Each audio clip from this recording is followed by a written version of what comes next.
I'm sorry, sir. I'm sorry, sir. Due to a last-minute aircraft change, we've had to reassign your seat. Your new seat is 39C, economy class. The gate agent's voice droned on, flat, rehearsed, and void of emotion. No eye contact, no sympathy. Only William Monroe, a 72-year-old retired Marine, stood there, looking down at the boarding pass that had just replaced his original first-class ticket, a flimsy slip bearing 3 cold characters, 39C, middle seat, economy, near the lavatory. From a peaceful, comfortable corner of the plane, he was now shoved into the noisiest, most cramped part. William didn't respond immediately. His posture remained upright, eyes still alert, even if his back bore decades-old battlefield scars. He finally spoke, slowly. "I booked that seat 5 months ago, first class. 1A. Why was it revoked, despite my confirmation and a formal invitation from the government?" Shannon, the gate agent, barely flinched. She stared at her screen, replying like a machine. "Sir, due to the change in aircraft, there are fewer first-class seats. We have to prioritize Diamond Elite members, those who paid in full, unlike your mileage redemption." Around them, a few heads turned. They saw an old man being downgraded. None knew this was the man who had once pulled an entire platoon from behind enemy lines. Shannon's tone hardened. "This is company policy. No exceptions. You may request a fare adjustment refund after the flight if you'd like." William inhaled deeply. He didn't lash out. He had fought enough battles to know which ones were unwinnable with words. He nodded once, took the 39C pass, and walked away. His hand gripped the strap of his faded backpack, the one containing a commendation letter from the Department of Defense, and a small business card from his granddaughter, which, though he didn't know it yet, was about to shake an entire airline to its core. The weight of silence. William Monroe walked slowly to a seat near the window, away from the boarding chaos and fluorescent lighting. He wasn't angry, just tired. The worn-out canvas backpack on his lap felt heavier than usual, not physically, but emotionally.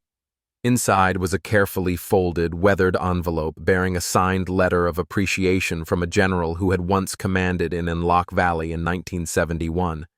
Beneath it, a black-and-white photograph of 8 young soldiers. Some never made it back. He never displayed them, never carried them in his wallet. But today was different. This flight wasn't for leisure or family.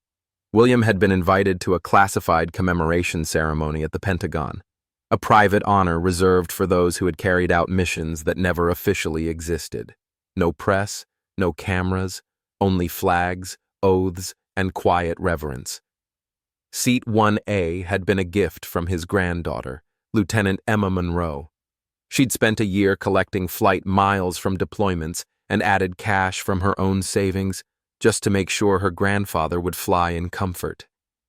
"You're going there as someone who deserves to be honored, Grandpa.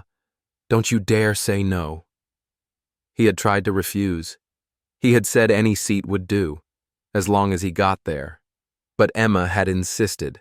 "I won't let the man who once carried wounded soldiers through machine gun fire squeeze into the back row next to people complaining about the Wi-Fi." He relented. And now, seat 1A had been traded for 39C, and Emma didn't even know yet. He exhaled slowly, watching people scroll through their phones, oblivious. They didn't know who he was, but that was the point of his service, so they'd never have to know what war really looked like. Man among strangers. William sat by the window. The folded 39C boarding pass rested on his lap.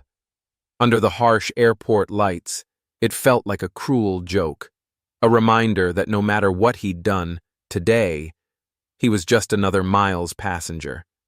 He watched the gate from afar. Shannon, the agent who downgraded him, was still there, reciting policies with icy precision. No one asked where he was going. No one asked why a frail old man with silver hair and a solemn gaze sat apart from the crowd. and he didn't expect them to. A group of sharply dressed young professionals passed by. One of them waved a first-class ticket and laughed. "Thank God I got upgraded. If I had to sit in the back, I'd die. First class has wine and chargers. Back there's like a war zone." They all chuckled. William looked up briefly, then down again. A war zone. They had no idea they were mocking the very place he'd once fought, bled, and expected to die. Up front, Jake, the young employee from earlier, kept glancing his way. He remembered that look William gave when handed 39C. Not anger, not pleading, just quiet disappointment. A wound that bled inward. Jake wanted to say something, but he hesitated. Shannon was strict, ruthless about policy. Jake was new. One misstep, one emotional response, and he could be gone. He glanced at his own name tag. Customer experience.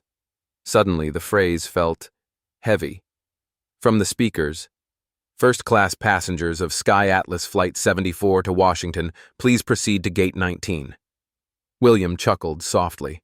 That announcement, meant for him, now served as a reminder of how easily the world forgets those it should remember.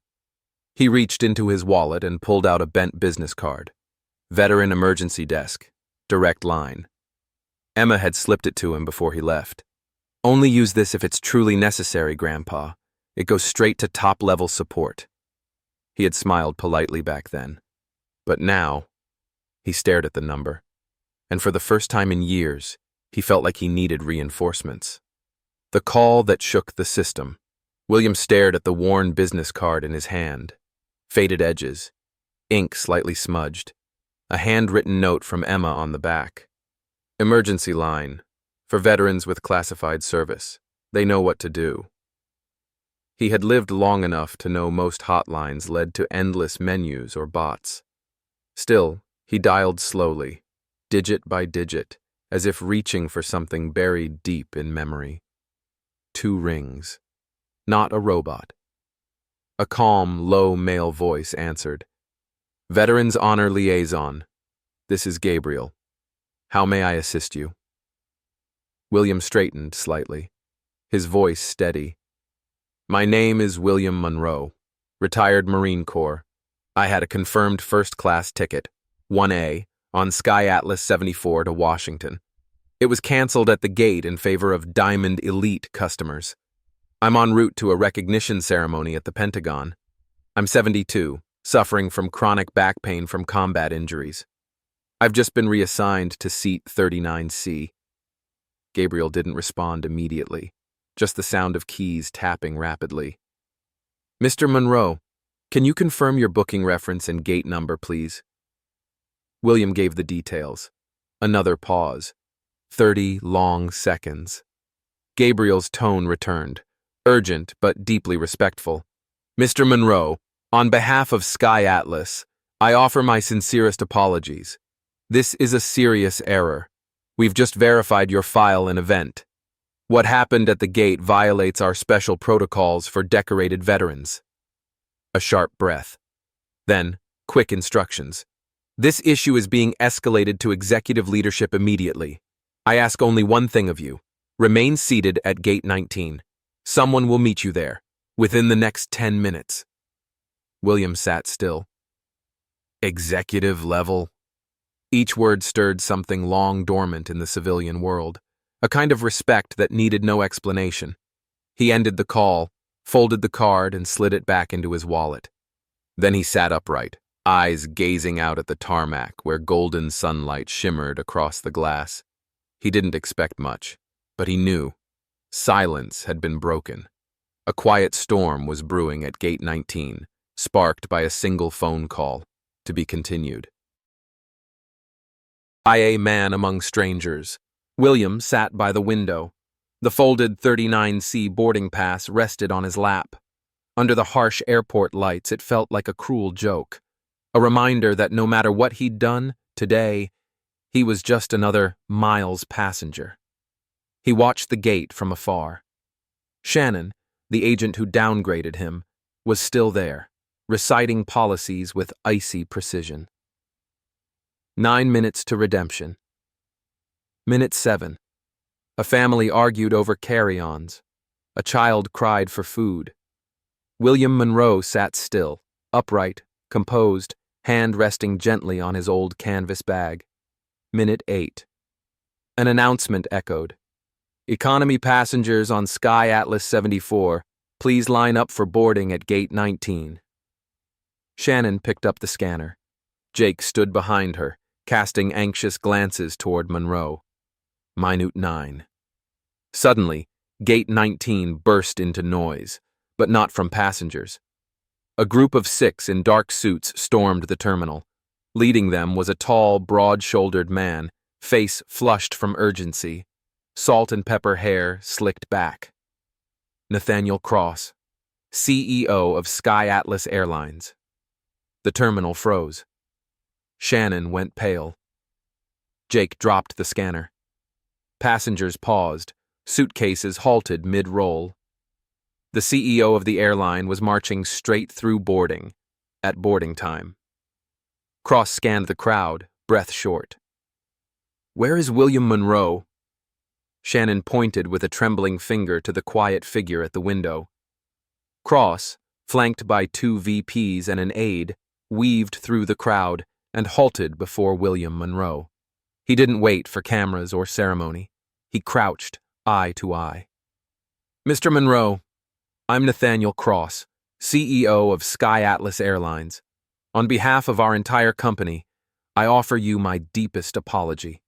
We have failed you, not just in service but in basic human dignity." The entire gate held its breath. Cross stood, turned toward the desk, and his voice dropped low and firm. "You, Miss Shannon, after this flight departs, report directly to Executive Command. I want a full explanation as to why a Pentagon-honored veteran was replaced by a loyalty card holder. And you'd better have a better reason than policy." Shannon stiffened, face drained of color. Cross nodded at Jake. "I heard you tried to speak up. You'll escort Mr. Monroe to the aircraft yourself." He turned again to Monroe.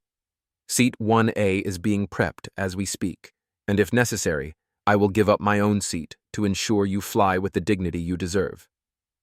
In that moment, across the airport terminal, William Monroe was no longer just an old man with a crumpled ticket. He was the only man in the building who made a global CEO run through security and bow his head. To be continued. The 5-minute mandate. Nathaniel Cross turned to the Vice President of Operations and spoke with firm resolve. "Delay the departure. Reconfigure the first-class cabin. Remove unassigned seats or shift the crew if necessary. Seat 1A must be ready in 5 minutes." No one questioned him. No one hesitated. Moments later, a new announcement echoed. "Sky Atlas Flight 74 is temporarily delayed 15 minutes due to premium service adjustments. We appreciate your understanding." As murmurs rippled through the waiting crowd, ground staff and flight attendants moved in sync, like a machine freshly oiled. Seat 1A was wiped down, and linens were replaced. The young businessman who had earlier flashed his platinum card to impress his date quietly stepped aside after hearing what had happened. No one asked him to move. He simply looked at Monroe and said, "I'm sorry. For all of it. I think this seat belongs to you." Then he stepped back and disappeared into the queue. Jake, the young employee, approached and gently took Monroe's backpack. William said nothing, just nodded. Cross returned once more. "Mr. Monroe, this flight, and every flight after, will always have a seat reserved for you, and for Lieutenant Emma Monroe as well, free of charge, forever, no conditions." The terminal hushed. "I know nothing can undo what happened today, being left alone with seat 39C, but I promise you, this will never happen again." William offered a faint smile.